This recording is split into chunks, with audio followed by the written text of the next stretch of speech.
What's up, guys? We're back with another Masters of the Universe Origins review, taking a look at the latest in everything we hate about modern toy lines. That would, of course, be a retailer exclusive that is just being scalped to the ends of the earth.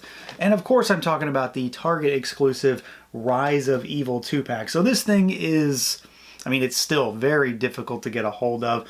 I just sort of happened upon it. I walked in, did a bit of a double take and realized it was just hanging there on a peg. And I lucked out on this one, frankly.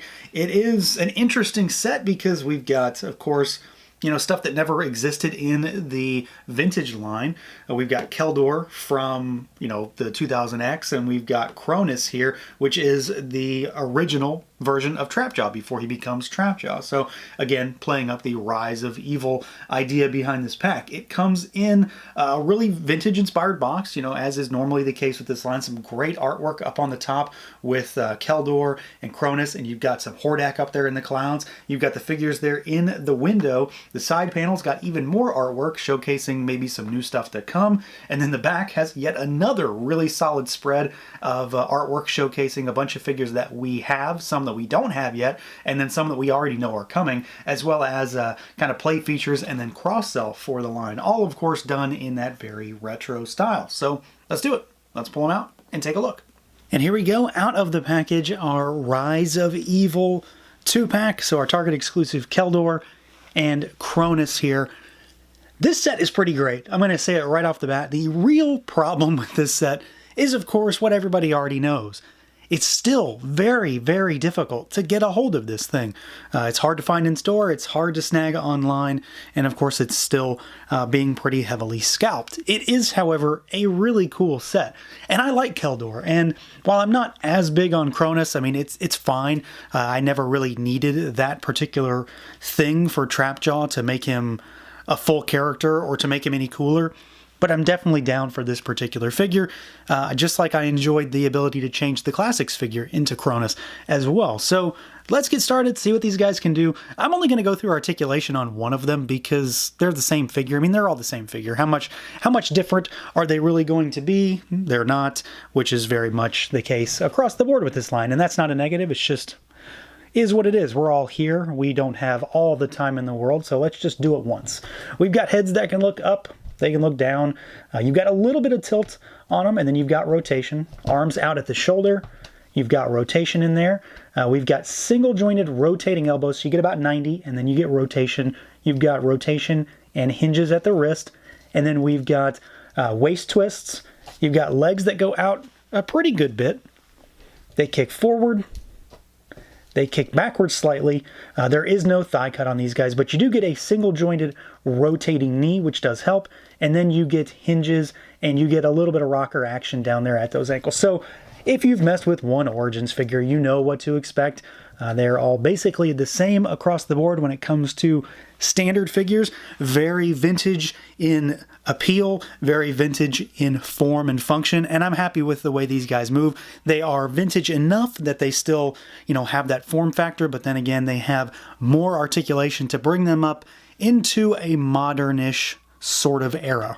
The real meat of this set, though, is, you know, what's in the box, not how they move. It's what they are. So these are not characters that everybody necessarily has to have, although if you're like me, you do have to have them. So we've got KELDOR, which is the original version of Skeletor, and we get Cronus, who is the original version of Trapjaw. So that's the whole Rise of Evil idea behind it. This is them. Well, I mean, they were always evil, but you get my meaning here. And I'm really happy with these figures. There's a lot of reuse going on with this set. It's MOTU, so, you know, that's the way it goes. So that's not a negative. But they both bring something different to the table. They both bring something a little bit unique to their figures. And then, of course, you know, they are unique characters still, despite the fact that they may be original versions of some characters that already exist. These are unique and are going to be unique on your shelf. So KELDOR here is a lot of Skeletor. We've got, you know, blue body parts. We've got Skeletor's familiar belt. We have the standard boots on this guy. And then, of course, we have very Skeletor-ish armor, but he has paint accents. So you've got the green on the sort of bat chest emblem. You've got pink on the sort of gem, the jewel that sits in the bone cross there. So things that the regular Skeletor doesn't have. It's also a different color as well. So this is a darker, I don't want to say more muted purple, it's just a darker purple. It's not as bright. The regular Skeletor is a little bit on the cartoony side. We do get the cape, which I absolutely love, and it, thankfully, is implemented pretty well here. I don't have too many issues with it. I do worry in some fashion with this line when it comes to capes because the actual rope neck area is kind of thin. Like, I'm worried that Scareglows in particular is going to break because Scareglow always loses his cape, especially when the vintage figure. But I'm kind of concerned about that, but it does hang really well. It doesn't really throw him off balance either, and it doesn't hit the floor either, which I'm really happy about because that always bugs me when stuff like that hits the floor. So it doesn't rest on the cape, and I think it looks pretty good, and it's very integral to Keldor himself. We do, of course, get this snazzy new smarmy head sculpt, and I really like Keldor's face. I like his expression. This is very much 2000X, obviously, but there's a lot of classics in this too to me. This very, very much heavily looks like a classics style head sculpt almost. Like they took some inspiration from that, which I think is a good thing because that's a fantastic figure all on its own. So really, at the base level, I think Keldor is pretty spot on. And then just because, you know, here is our Skeletor for comparison. Just to give you an idea of the colors here. So you can see that Keldor is a lot darker when it comes to his armor. And this Skeletor, he's bright and a little bit more cartoony in some ways also. Not in a negative sense, just sort of an it is what it is kind of sense.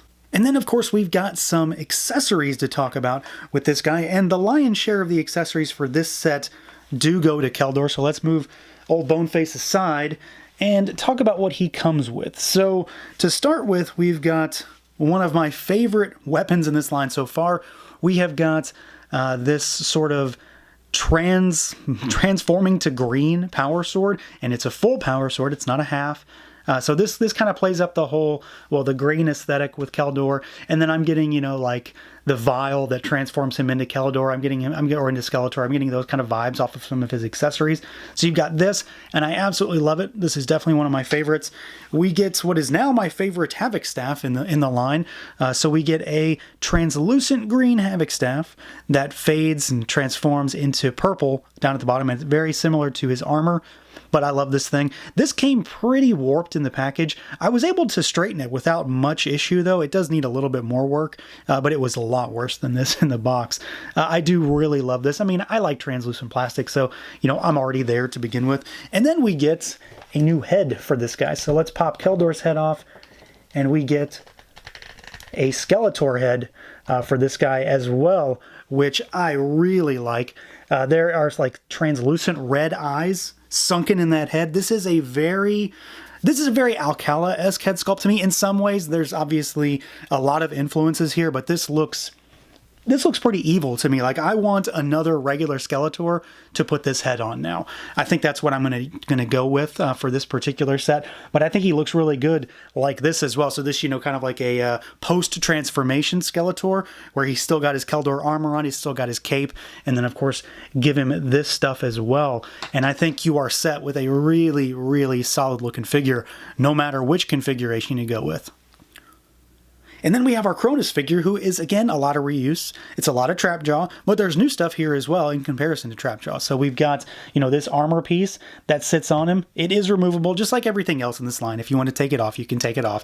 You know, Trapjaw doesn't have that. Trapjaw has his green girdle. He doesn't have that. All the legs are the same, though. Most of the arm is the same as far as his left, your right, but he has a different forearm. And then, of course, he has a regular right arm in comparison to the actual Trapjaw, well, the arm, the one that has all the attachments and everything. And I think he looks good. I mean, this very much looks the way he should. Colors are nice. It's very Trapjaw-esque, so it all blends together. It's just one of those things that he is still very, very similar, while he's going to be very, very unique on your shelf as well.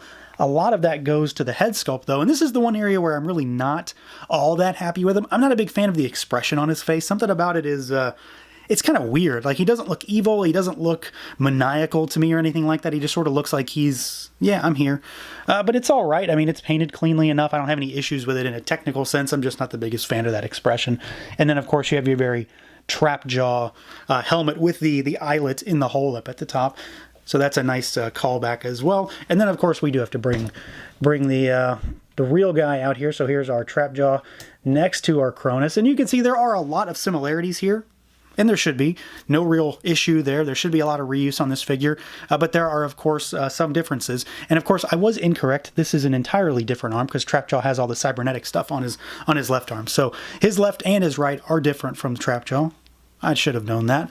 But of course, you've got different armor, you've got a different head sculpt, you've got a lack of a few things, you've got the addition of a few things. So it's going to be something that they look like they go together, but at the same time, if you know, you know, and he's going to be a very unique addition to your shelf. And then he also comes with one accessory. This is nothing too crazy. He gets a gun. So it's just a black gun, black blaster.